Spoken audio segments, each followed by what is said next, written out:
Untuk bertemu guru sejati, apakah harus dibutuhkan seorang pembimbing? Itu pertanyaan sahabat kita juga ya, yang ada di komentar ya, kolom komentar. Jawabannya adalah iya, ya tentu ya. Untuk bertemu dengan sebenar-benar guru ya, atau guru sejati, itu kita membutuhkan seorang pembimbing ya, dimana seorang pembimbing tadi itu berperan sebagai, katakanlah berperan utama ya, di dalam hal menunjukkan kepada kita tata cara ya untuk bertemu atau berjumpa ya dengan yang namanya guru sejati tadi itu ya. Karena tanpa ada guru pembimbing, kita tidak akan pernah mengetahui ya seperti apa itu guru sejati. Nah, seperti itu. Jadi yang dinamakan guru sejati itu tidak melulu manusia ya. Tapi kalau guru pembimbing sudah pasti ia adalah sosok manusia. Seperti itu. Ya, guru sejati itu bukan atau tidak melulu berwujud sebagai manusia. Ya. Beliau bisa berwujud sebagai apapun. Ya. Dan kita apabila belum pernah melihat ya atau menyaksikan, kita tidak akan percaya gitu loh, bahwa guru sejati kita itu sebetulnya bermacam-macam wujud dan rupanya ya. Bisa berbentuk atau berupa binatang, tumbuh-tumbuhan ya, manusia. Ada juga yang tidak berbentuk, hanya sebatas suara saja. Atau kita melihat dengan cara menyaksikan sesuatu. Seperti itu. Jadi yang dikatakan guru sejati ini memiliki banyak sekali perwujudan ya. Seperti itu, tidak melulu berwujud manusia. Ya. Dan guru sejati ini setia gitu loh ya. Setia setiap saat beliau itu ada di sekeliling kita, di sekitar kita ya. Setiap hari berkomunikasi dengan kita. Setiap hari bertemu juga dengan kita, setiap saat, bahkan setiap detik. Tinggal kitanya tahu apa enggak kalau itu guru sejati kita.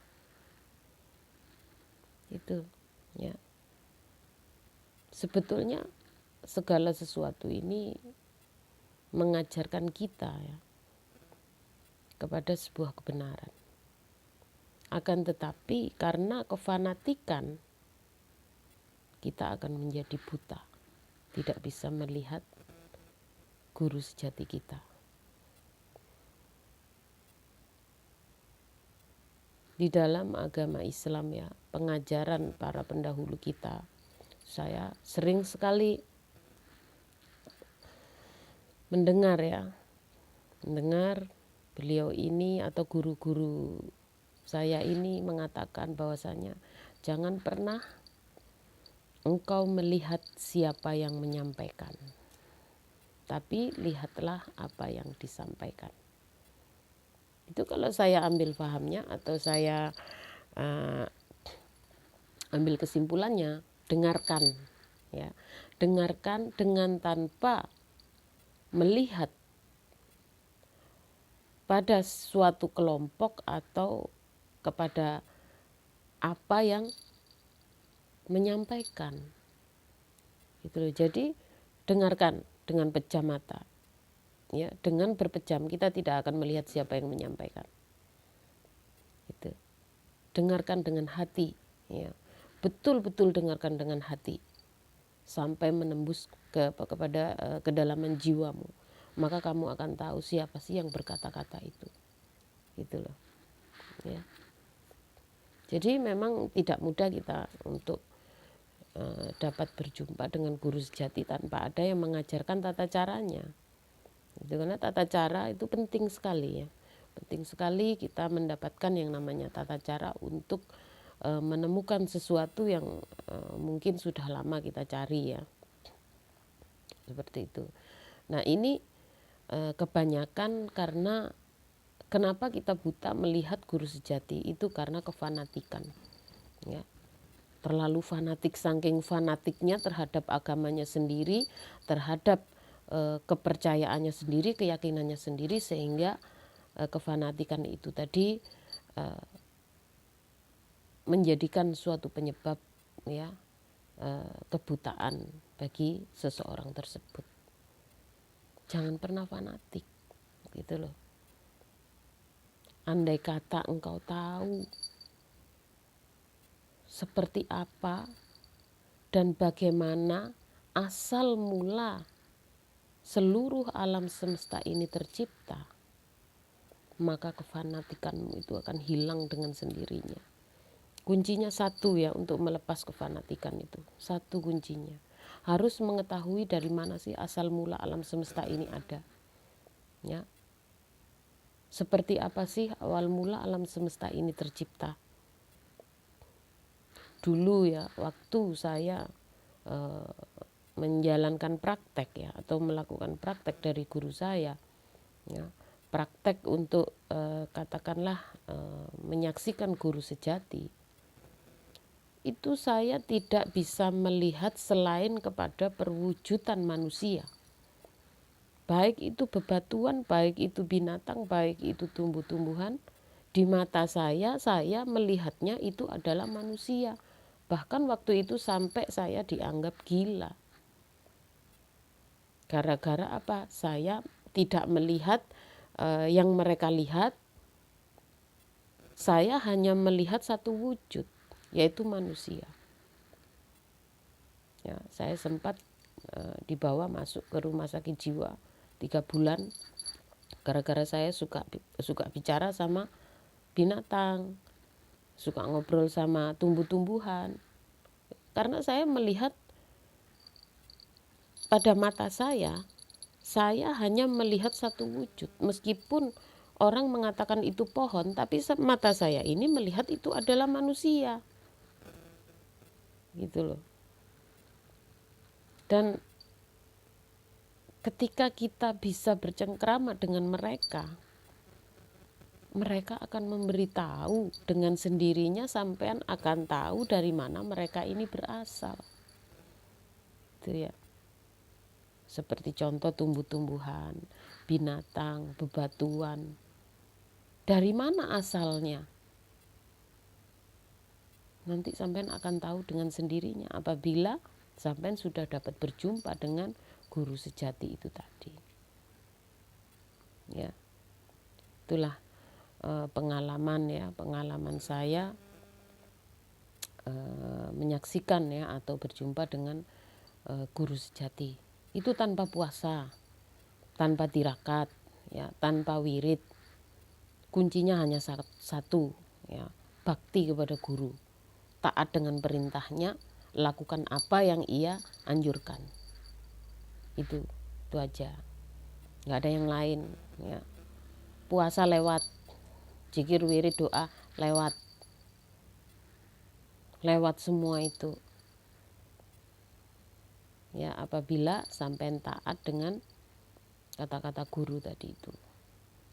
Ya.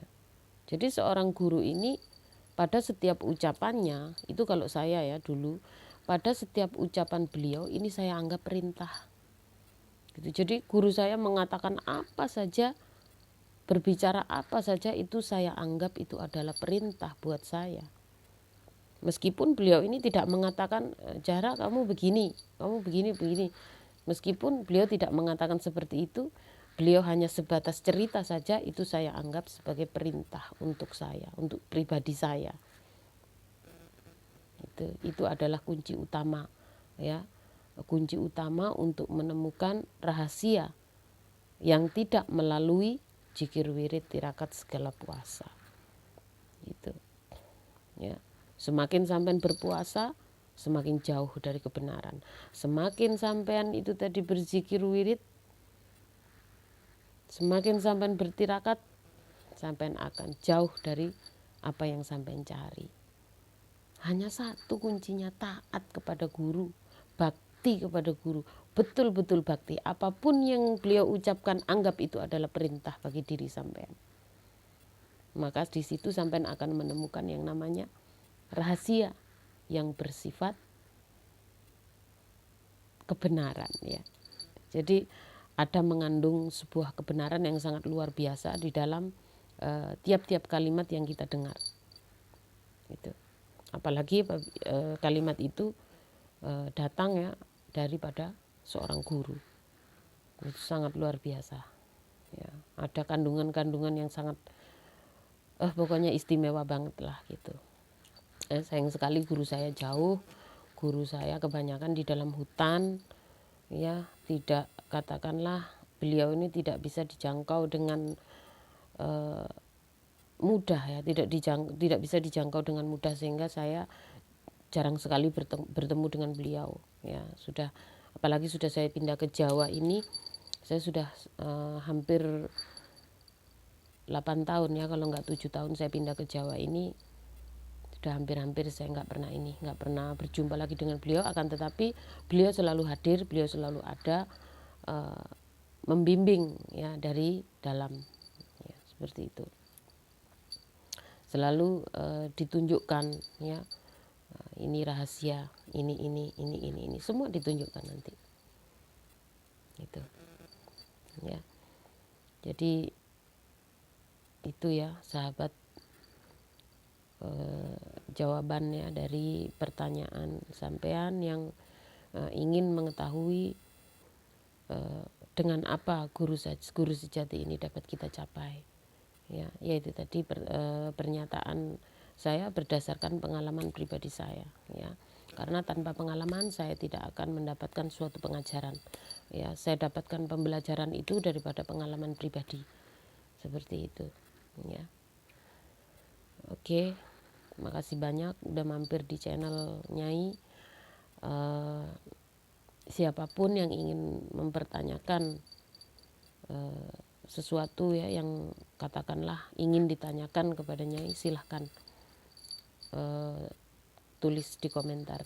Kalau ada waktu pasti Nyai jawab ya. Makasih banyak. Assalamualaikum warahmatullahi wabarakatuh.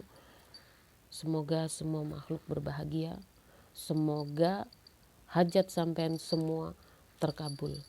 Amin amin. Allahumma amin. Barakallah.